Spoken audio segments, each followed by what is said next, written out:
Bueno, vamos a seguir con los seminarios correspondientes a la cursada de Cirugía 1. Vamos a abordar en esta oportunidad el tema cirugías radiculares, con mayor énfasis dentro de las cirugías radiculares en la cirugía apical.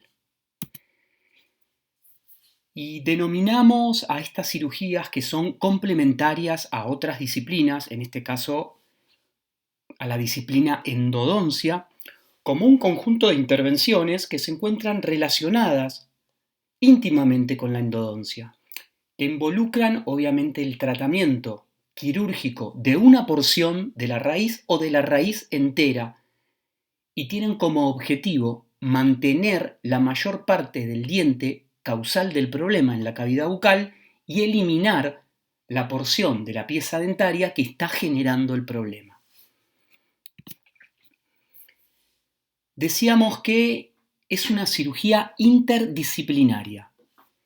Está en íntima relación con la endodoncia, ya que el agente causal de las patologías apicales es el conducto radicular y fundamentalmente aquellas restauraciones de inserción rígida que imposibilitan los retratamientos o la anatomía del conducto radicular, fundamentalmente la de la porción apical, ese famoso delta apical, está en relación con la cirugía, porque son los cirujanos los que toman las decisiones clínicas de cómo realizar ese tipo de intervenciones, y también está en relación con la periodoncia, ya que como vamos a ver al finalizar la clase, existen muchas intervenciones quirúrgicas que son indicadas no solamente por problemas endodónticos, sino por lesiones periodontales que han alterado la anatomía ósea de una raíz dentaria.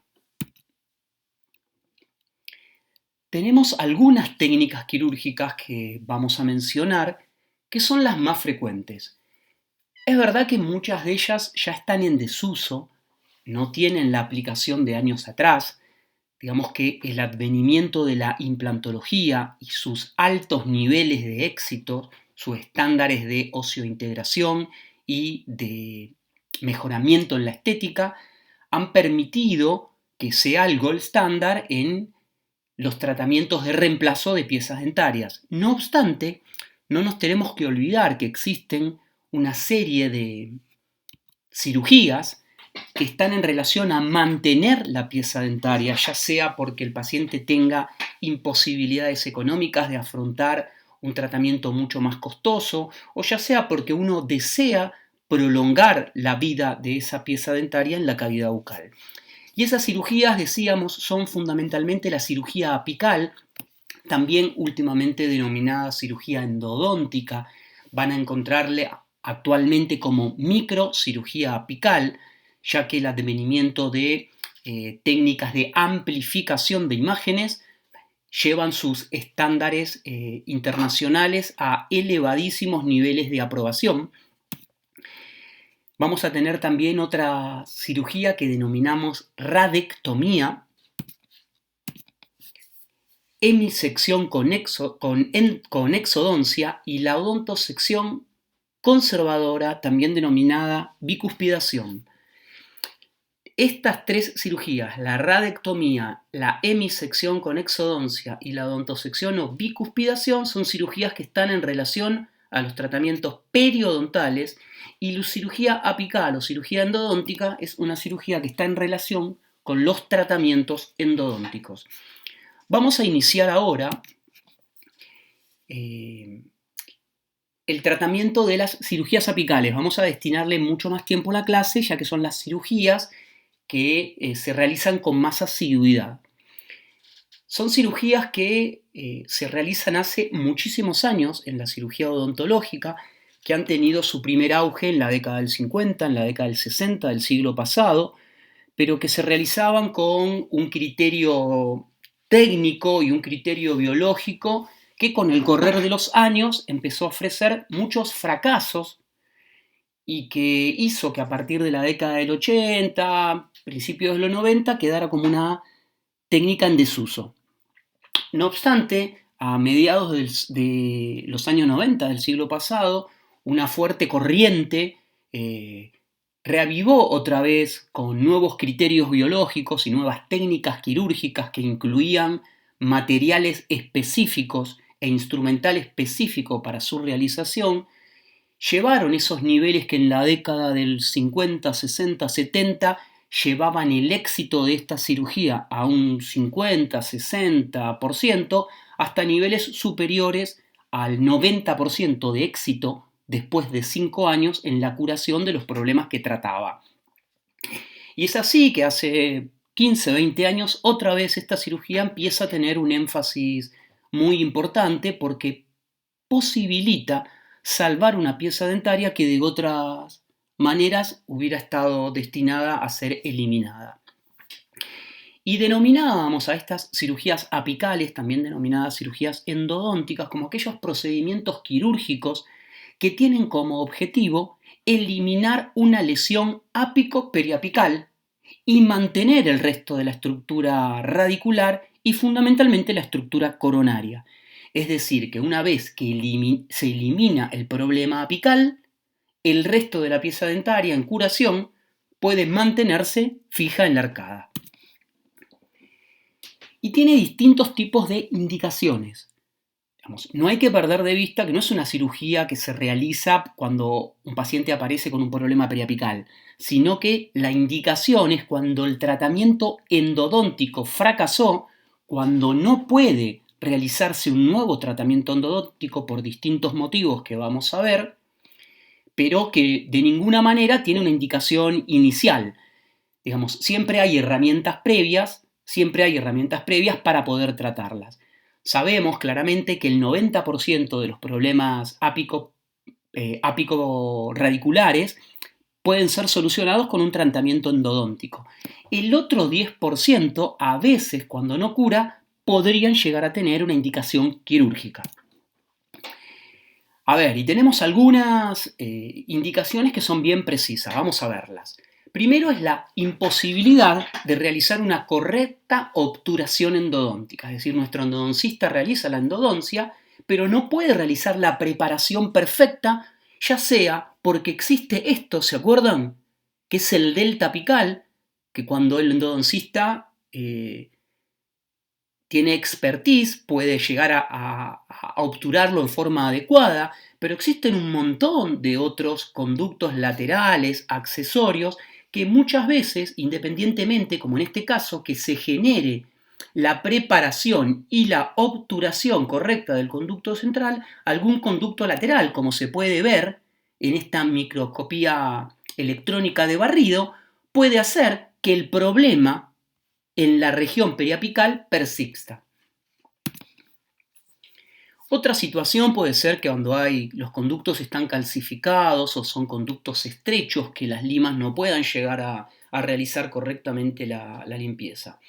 Otra situación en la que fundamentalmente está indicada la cirugía, es decir, el abordaje quirúrgico de esta lesión, es que cuando exista la imposibilidad mecánica de poder hacer el retratamiento endodóntico, es decir, cuando se ha roto instrumental en el interior, como fíjense en este caso, unas limas que se han fracturado en el interior del conducto, o exista muchas veces un bloqueo de ese conducto radicular por un perno cementado que no pueda ser eliminado sin riesgo a fracturar esa raíz e implicar la pérdida completa de esa pieza dentaria. Otro tipo de indicación, muchas veces de la cirugía apical, es cuando hay fracturas en el tercio radicular de la porción radicular, fracturas horizontales.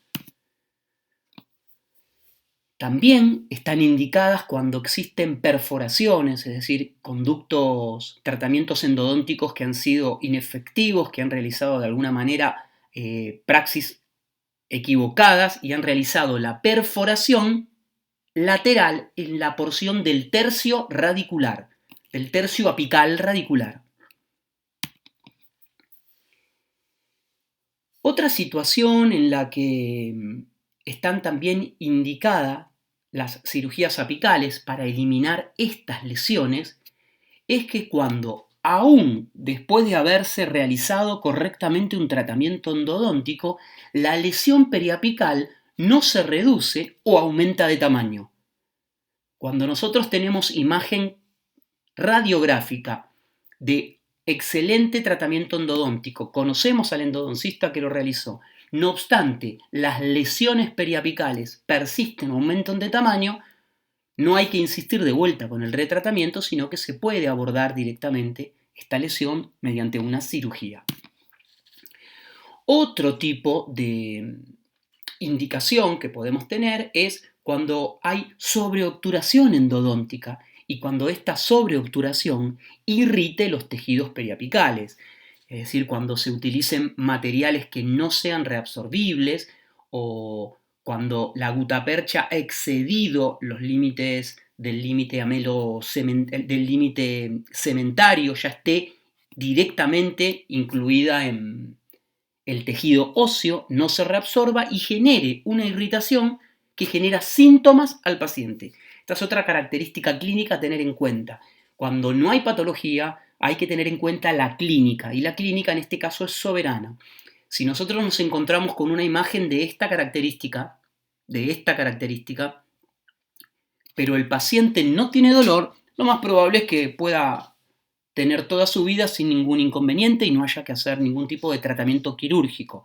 Ahora, cuando nos encontramos con una imagen que ya tiene un halo radiolúcido, que da sintomatología, bueno, vamos a saber que estamos en presencia de alguna patología. En líneas generales, esto significa que tiene ahí un absceso alveolar crónico, que tiene un granuloma apical o el incipiente desarrollo de un quiste inflamatorio apical y va a necesitar siempre un tratamiento complementario. También cuando exista una obliteración del conducto radicular que impida la endodoncia, ya sea por depósitos de dentina, instrumentos rotos, como habíamos dicho antes, o algún cálculo en la cámara que imposibilite de alguna manera el acceso con el instrumental de endodoncia para la preparación. En todos estos tipos de situaciones clínicas donde es muy difícil poder abordar este problema a través de la vía clásica, que es la vía del canal radicular, habrá que tratar de hacer algún tratamiento quirúrgico que me posibilite la eliminación del problema sin necesidad de que yo tenga que acceder a través de la porción coronaria hacia la porción apical. Otro tipo de indicación también puede ser el inverso, no solamente cuando exista muy cerrado el conducto o se haya calcificado completamente y mantenga algún tipo de sintomatología apical, sino también cuando el conducto esté abierto, es decir, en pacientes jóvenes o en aquellos que han recibido algún tipo de trauma en edades tempranas que han detenido la apexificación de esa pieza dentaria y que con el correr de los años pueda dar algún tipo de manifestación clínica. También tenemos la posibilidad de que no se pueda realizar el tratamiento endodóntico y mucho menos aún el retratamiento en aquellas situaciones donde la anatomía sea extremadamente extraña y donde no se puedan realizar técnicas que compensen esa curvatura. Cuando exista sintomatología clínica periapical de acuerdo a estas alteraciones anatómicas, una de las indicaciones para tratar los problemas puede ser la cirugía.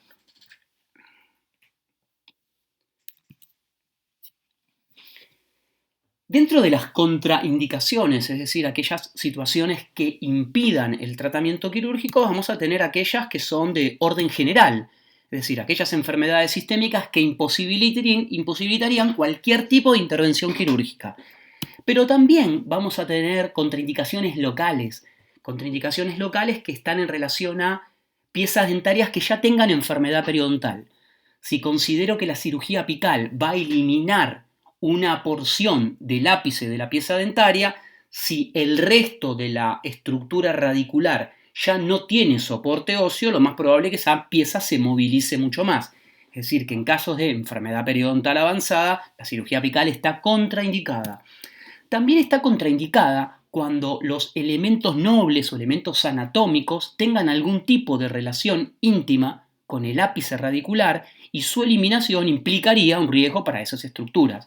El caso más típico es el de el nervio dentario inferior o el nervio mentoniano, que se pueden encontrar muy cerca de las porciones apicales de las piezas dentarias y mediante una cirugía uno pueda lesionar esas estructuras nobles, igual que en el seno maxilar. Muchas veces las piezas dentarias del maxilar superior están en íntima relación con el seno maxilar y su tratamiento quirúrgico implicaría a veces el riesgo de lesionar ese seno o de impulsar ese ápice que elimino al interior del seno maxilar. No significa que las cirugías apicales estén solo indicadas en el sector anterior, en las piezas unirradiculares. Simplemente que cuando uno la utiliza como técnica quirúrgica en los sectores posteriores, en piezas multirradiculares, tiene que tener en cuenta estos detalles. Que no tenga mucha relación con las estructuras nobles de esa zona. Vamos a ver ahora la técnica quirúrgica, de acuerdo a lo que nosotros venimos hablando siempre en tiempos de la operación, diéresis, exéresis, síntesis, ¿se acuerdan? De cómo podemos considerar a esta cirugía apical. Lo primero que tenemos que pensar es que para hacer una cirugía apical yo tengo que abordar la zona apical, la zona de la porción terminal de esa raíz. Eso lo voy a hacer mediante una diéresis. Voy a tener que hacer incisiones de un determinado tipo que me permitan acceder a la porción apical. Ya no es como en exodoncia, que tengo que hacer una incisión intracrevicular. Tengo que despegar esta porción de epitelio conectivo para poder insertar mis instrumentos de exéresis. Tengo que hacer algún tipo de incisión que me permita abordar esta región anatómica. Después voy a hacer lo que se llama la cirugía propiamente dicha o la exéresis. Y acá tenemos 3 pasos. El primer paso es lo que denominamos el curetaje de la lesión apical, es decir, eliminar el tejido blando que me está recubriendo ese ápice. Eso puede ser un tejido de granulación o puede ser membrana quística. Ahora después vamos a ver si es enucleación o si es curetaje, pero es una parte de la exéresis, de mi cirugía propiamente dicha. Tengo que tratar de eliminar el tejido de granulación. Tengo que resecar el ápice. Es un procedimiento que nosotros denominamos apicectomía, la eliminación de una porción de la pieza dentaria, específicamente del ápice dentario. Elimino el ápice dentario. Y otra parte de la cirugía propiamente dicho es una preparación que tengo que hacer del conducto radicular por vía retrógrada y una obturación por vía retrógrada de esa porción del conducto que preparé previamente. Esto es lo que nosotros consideramos exéresis o cirugía propiamente dicha. Y después tenemos, como en cualquier otra intervención quirúrgica, así como tenemos una diéresis característica, tenemos una síntesis que no es distinta a la que hemos visto para otro tipo de intervenciones.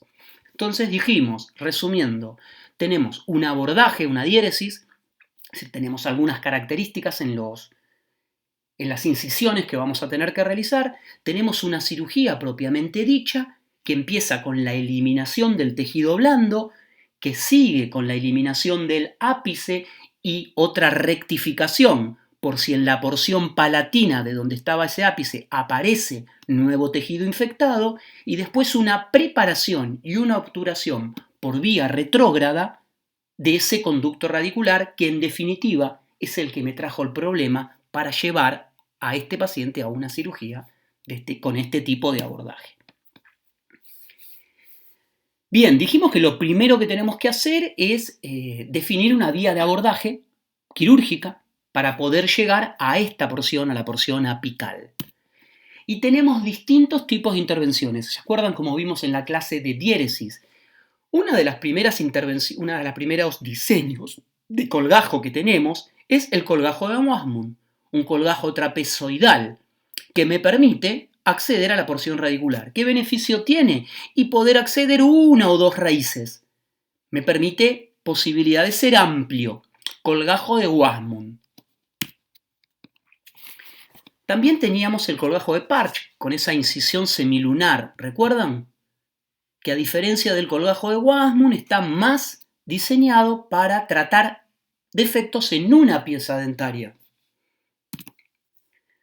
También podemos realizar el colgajo típico que nosotros conocemos, es decir, incisiones intracreviculares con dos descargas verticales, tal cual lo vimos, un colgajo de Neumann, que puede llegar a ser también que elimine una incisión vertical y haga un colgajo de medio Neumann. ¿Recuerdan? Lo que no puedo hacer es un colgajo en bolsillo con incisiones intracreviculares, porque no me permitiría llegar sin tensión y esa tensión podría transmitirse con una ruptura del colgajo y un desgarro a la porción periapical. Siempre tengo que hacer descargas verticales. Otro tipo de incisión que yo puedo realizar en estos casos, que ya vamos a ver alguna situación clínica, es una incisión lineal. Mediante una incisión lineal y un colgajo en bolsillo que no tenga como objetivo la intracrevicular, una incisión lineal a este nivel, a nivel del ápice, puedo trabajar. También existe la posibilidad de hacer un colgajo que nosotros denominamos de Wasmund modificado, que es en realidad el colgajo de Brillant, que tiene una incisión a nivel de la línea mucogingival que sigue el dibujo de la línea mucogingival, que es festoneada y que tiene dos descargas verticales.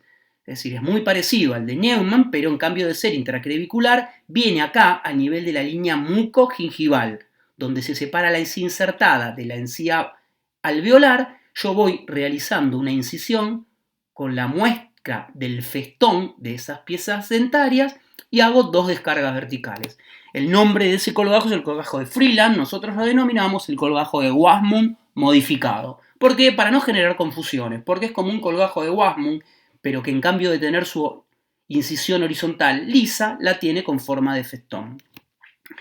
Una vez que realizamos nuestra diéresis, una vez que elegimos en nuestra estrategia quirúrgica esta táctica para poder abordar esa región apical, seguimos con el otro paso. Siempre son, recuerden, este tipo de colgajos mucoperiósticos, es decir, de espesor total. En la porción mucosa me quedó la mucosa y el tejido perióstico y expongo directamente la tabla vestibular. Una vez que abordé la región apical, me voy a encontrar con la tabla ósea. Para poder abordar al ápice, esa tabla ósea la tengo que eliminar. En líneas generales, cuando uno ve imágenes radiolúcidas periapicales, significa que algunas de las tablas, fundamentalmente la tabla vestibular, ya está horadada. Entonces, muchas veces al levantar el colgajo se expone parte del tejido blando que está en la región periapical. En otras oportunidades tengo que hacer una ostectomía, mi diéresis de tejido duro que me permita acceder un poco más en profundidad. Y esa diéresis, cuando no se expuso toda la lesión o se expuso en partes, tengo que empezar a realizarla con instrumental manual, con un escoplo, a impulsión manual muchas veces porque la tabla vestibular está muy delgadita por la lesión que tiene adentro. Empiezo a realizar mediante impulsión manual la eliminación de la tabla vestibular, pero también la puedo realizar esa ostectomía con instrumental rotatorio, montado en una pieza de mano recta, en una turbina o en un micromotor de alta velocidad, una fresa habitualmente redonda, número 6, número 8, con abundante irrigación, empieza a eliminar la porción de la tabla vestibular y, como se ve correctamente en esta imagen, a exponer los ápices de la pieza dentaria. Una vez que eliminé la tabla vestibular, tengo que eliminar la menor cantidad de tabla vestibular que me permita, mediante los instrumentos que tengo, poder acceder a la lesión, enuclearla, curetearla, con el objetivo de eliminarla. Es decir, hice mi diéresis de tejido blando, hice mi diéresis de tejido duro y ya accedí a mi zona quirúrgica. Ahora lo que tengo que hacer, de acuerdo a lo que dijimos anteriormente, es la eliminación del tejido blando, de lo que veo radiográficamente, de esa imagen radiolúcida. El curetaje o la enucleación, que consiste en la eliminación completa del tejido patológico que esté rodeando el ápice dentario. Tengo la lesión, una vez que abordé el tejido blando y eliminé el tejido duro, me encuentro, fíjense la diferencia que hay entre la tabla ósea y lo que empieza a ser la hernia que hace el tejido patológico sobre la tabla vestibular. Mediante instrumental adecuado, ustedes ya lo han aprendido, como es la cucharita para hueso, una pinza mosquito o una pinza Halster que me permite tomar el tejido patológico, mientras mi cucharito para hueso empieza a hacer la enucleación o el curetaje del resto de la lesión, empiezo a eliminarlo como muestro en esta fotografía. Lo tomo, empiezo a generar la disección, la enucleación, empiezo a separar ese tejido patológico de la cavidad que formó y empiezo a eliminarlo. Una vez que lo eliminé, todo tejido que es extraño a su zona de origen lo tengo que colocar en formol al 10% y mandar a anatomía patológica. Esto lo vamos a ver en algunas clases que van a venir dentro de algunas semanas y es lo que nosotros denominamos biopsia. Todo tejido que yo saco tengo que mandarlo a analizar. Es en realidad el único medio que tengo para tener un diagnóstico de certeza.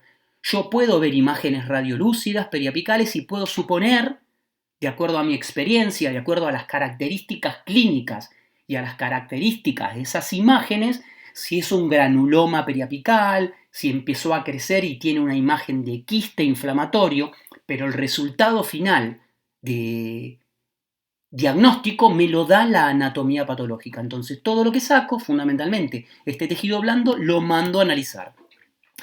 Y esta eliminación del tejido blando, del tejido patológico que estaba rodeando el ápice, tiene dos objetivos. El primero es el de eliminar los exudados, el tejido patológico y los restos de materiales de obturación endodóntica que hayan quedado en la zona.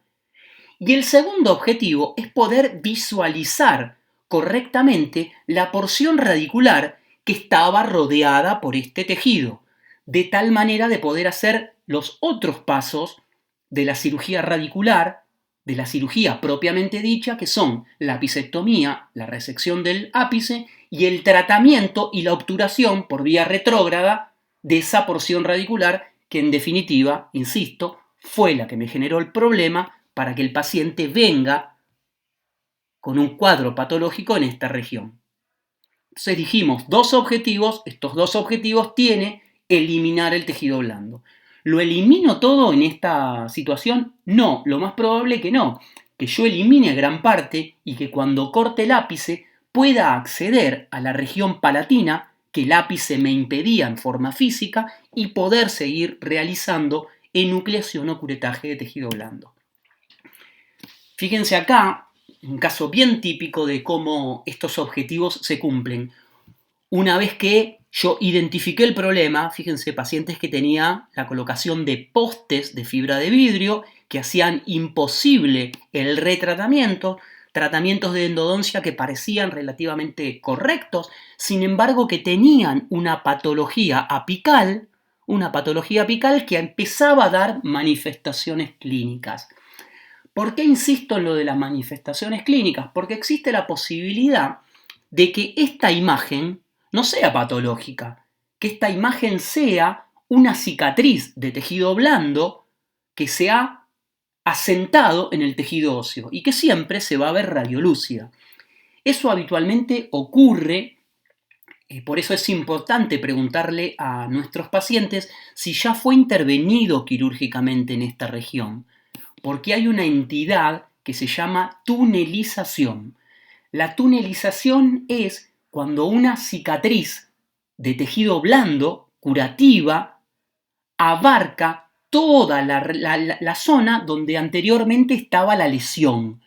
Es decir, desde vestibular a palatino. Cuando fue más rápida la cicatrización del tejido blando que la cicatrización del tejido duro, esa región cura, pero cura mediante un tejido blando. Y cuando uno la analiza radiográficamente, lo ve igual que antes, que cuando estaba la patología, porque los tejidos blandos se ven radiolúcido. Entonces hay que tener muy en cuenta eso. Ahora después vamos a desarrollar un poco más el tema de la tunelización. Pero bueno, la cuestión es que viene nuestro paciente con esta imagen clínica y con sintomatología. Entonces lo que planteamos es, como no podemos rehacer los retratamientos que me permitirían curar esta situación, vamos a abordarlo mediante una cirugía. Realizo la cirugía, fíjense en este caso en un colgajo de Neumann, 2 incisiones de descarga con una intraclavicular, accedo a la región del ápice, empiezo a realizar la enucleación, en este caso de un quiste, fíjense la membrana, empiezo a exponer el ápice y fíjense cuando eliminé la porción de tejido blando que mandé a biopsiar, que mandé a analizar, expongo el ápice y el resto de las estructuras óseas. Empiezo a analizar mi defecto óseo.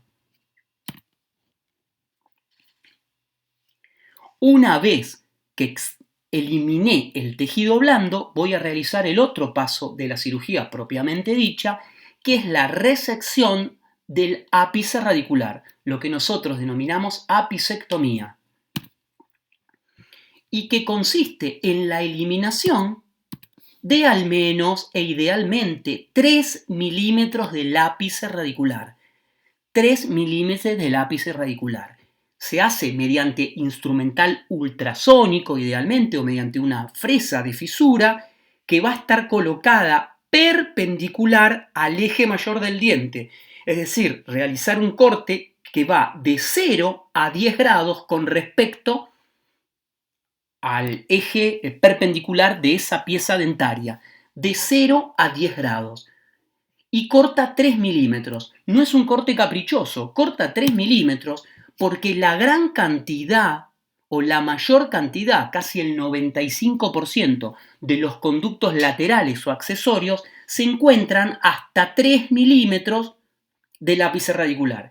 Quiere decir que cuando yo elimino esos 3 milímetros del ápice, voy a estar asegurándome el 95% de la eliminación de los conductos que pudieron ocasionarme el problema, ya que no estuvieron correctamente instrumentados y obturados. Entonces, decimos que esta apicectomía tiene algunas indicaciones, o mejor dicho, algunos objetivos.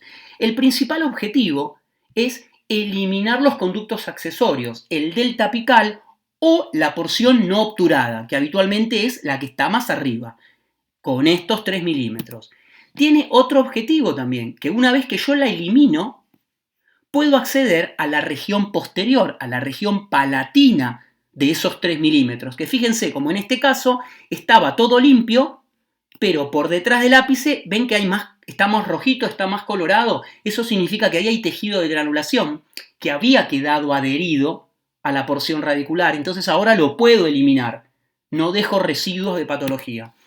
Y lo tercero que me genera es cuando realizo este corte, me genera las condiciones para que pueda realizar la preparación de ese conducto radicular por vía retrógrada, es decir, a través del ápice, y pueda también obturarlo.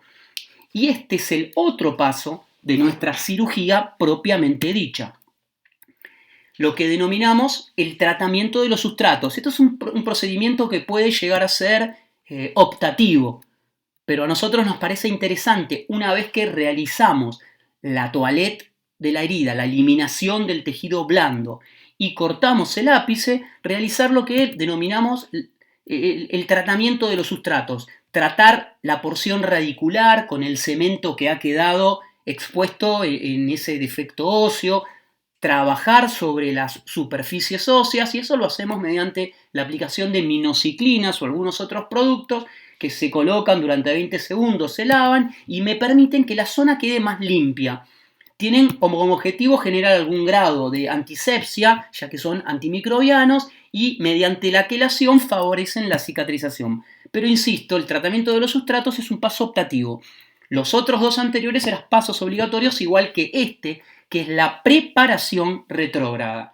Es decir, tratar de generar una cavidad que sea a través del ápice al interior del conducto radicular para posteriormente poder colocar un material de restauración que me dé sellado a que todo lo del interior del canal radicular del diente no vuelva a salir a la región periapical. Y esto se hace fundamentalmente con instrumental ultrasónico que me permite, mediante estas puntitas, acceder donde estaban los conos de gutapercha o donde está el canal radicular que no fue correctamente obturado y generar una preparación que tiene, según estos instrumentos, una profundidad no mayor a 3 milímetros y un diámetro que idealmente no debe exceder 1,5 milímetros, 2 milímetros, de tal manera de que sea retentiva para mantener el material que vaya a colocar posteriormente, pero que tampoco me debilite las paredes ni me fracture las paredes remanentes del ápice radicular. Esto, insisto, esto es un cambio paradigmático en este tipo de cirugía, la aparición de este tipo de instrumentos, ya que me permite un paso que me va a dar ventajas a largo tiempo, que es sellar el ápice de esta pieza dentaria, es decir, trabajar los conductos que deben tener carga bacteriana, deben estar contaminados, porque por algo dieron en la manifestación clínica, trabajarlos y sellarlos. ¿Esto se puede hacer con cualquier material? No, no se puede hacer con cualquier material. De hecho, gran parte del fracaso anterior de esta técnica quirúrgica es que no había material instrumental pequeño que me permita realizar una correcta preparación y una correcta sellado de esta zona. Esto lo hacemos, insisto, con material ultrasónico, es ultrasonido que tiene con estas puntitas que se denominan insertos. Esos insertos se colocan en el interior de la guta y se empieza a trabajar sobre las paredes, tienen una longitud de vibración de 30.000 Hz, es decir, unas pequeñas amplitudes de movimiento que van desde los 20 a los 200 micrones, es como una puntita que tiene micromovimientos, que empieza a realizar una situación de cavitación, empieza a destruir parte del tejido y como tiene abundante irrigación, esa irrigación empieza a eliminar el detritus de la zona que trabaja y también genera algo que se llama el efecto de cavitación, millones de burbujas que por el ultrasonido van golpeando sobre la superficie ósea y superficie dentario y lo transforman como en una superficie oxigenada y también generan algún grado de antisepsia y obviamente mejor visualización de la zona porque esas gotitas que empiezan a explotar y empiezan a oxigenar funcionan como un agua oxigenada que también tiene característica de ser hemostáticas. Entonces lo que hacemos, decíamos, era realizar la preparación. Fíjense cómo con un microespejo, un espejo chiquitito que yo pueda colocar, lo pongo en la región apical y puedo ver cómo está el ápice y realicé una preparación en el interior. Muchas veces para diferenciar el ápice del tejido óseo, lo que puedo colocar es una gotita de una solución de azul de metileno que dejo 1 minuto, lo lavo y el azul de metileno lo que hace es teñir el ligamento periodontal. Fíjense por dónde paso el cursor. Ese es el ligamento periodontal. Todo lo que está por fuera es tejido óseo, todo lo que está por dentro es tejido dentario. Lo lavo y me va a marcar claramente el límite de mi pieza dentaria donde empieza el tejido óseo. Azul de metileno, el 1%. Entonces, realicé mi preparación y en el paso sucesivo, lo que tengo que hacer es asegurarme el sellado, es decir, preparar un cemento, fundamentalmente Super Eva o MTA, eso lo van a ver muy bien en endodoncia, las características que tienen los cementos actuales para colocar en los sellados apicales. Sepan que sí, que tienen que ser de fácil manipulación, que toleren cierto grado la humedad, que sean extremadamente biocompatibles, que tengan buen comportamiento dimensional, de tal manera de poder mantenerse ahí y poder sellar durante mucho tiempo correctamente esa porción apical. Pero bueno, lo que hago es que una vez que realicé mi preparación, voy a sellar con estos materiales, voy a obturar, fíjense cómo Es el tejido óseo, acá está la porción coronaria, este es el ápice que cortó, con doble conducto, y cómo esa imagen inicial que era de una cavidad ahora queda sellada correctamente con un tratamiento de obturación retrógrada. ¿Por qué retrógrada? Porque viene por vía apical y no se hace, como aprendieron en endodoncia, por vía coronal. Ok, hasta acá tenemos la cirugía propiamente dicha. Eliminamos el curetaje, eliminamos el tejido de granulación, curetaje apical, eliminamos el ápice, apicectomía. Hicimos el tratamiento retrógrado del canal radicular, lo sellamos, optativamente pudimos hacer el tratamiento de los sustratos, generamos más antisepsia y también optativamente y de acuerdo a la situación clínica, lo que podemos hacer después es trabajar una vez que terminamos en el defecto óseo. Es decir, colocar algún tipo de biomaterial que me facilite la cicatrización. Pero esto biomaterial de nada sirve si lo que hicimos anteriormente, es decir, nuestra cirugía propiamente dicha, es incorrecta. Esto lo único que me hace es generar mejores condiciones para la cicatrización de un tejido. De ninguna manera me da éxito en la intervención. El éxito en la intervención me lo da los pasos que mencionamos anteriormente. Vamos a ver un ejemplo. Fíjense esta situación clínica. Tiene un defecto óseo que es bastante amplio. Bueno, si yo quiero mejorar la cicatrización, puedo colocar un biomaterial, un sustituto óseo. ¿Por qué? Y porque radiográficamente lo voy a ver, porque voy a generar que el tejido blando no se me invagine en la herida, por más que sea por curación.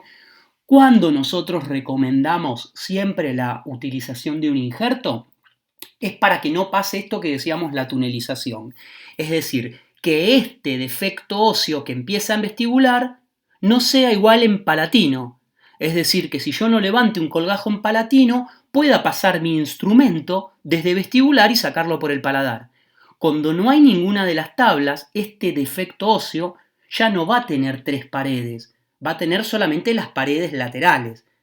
Si yo tengo este defecto, pero cuando voy al fondo de la cavidad es tejido óseo, eso es un defecto de 3 paredes. Es decir, tiene la pared palatina y las paredes mesial y distal, independientemente de que la vestibular esté abierta.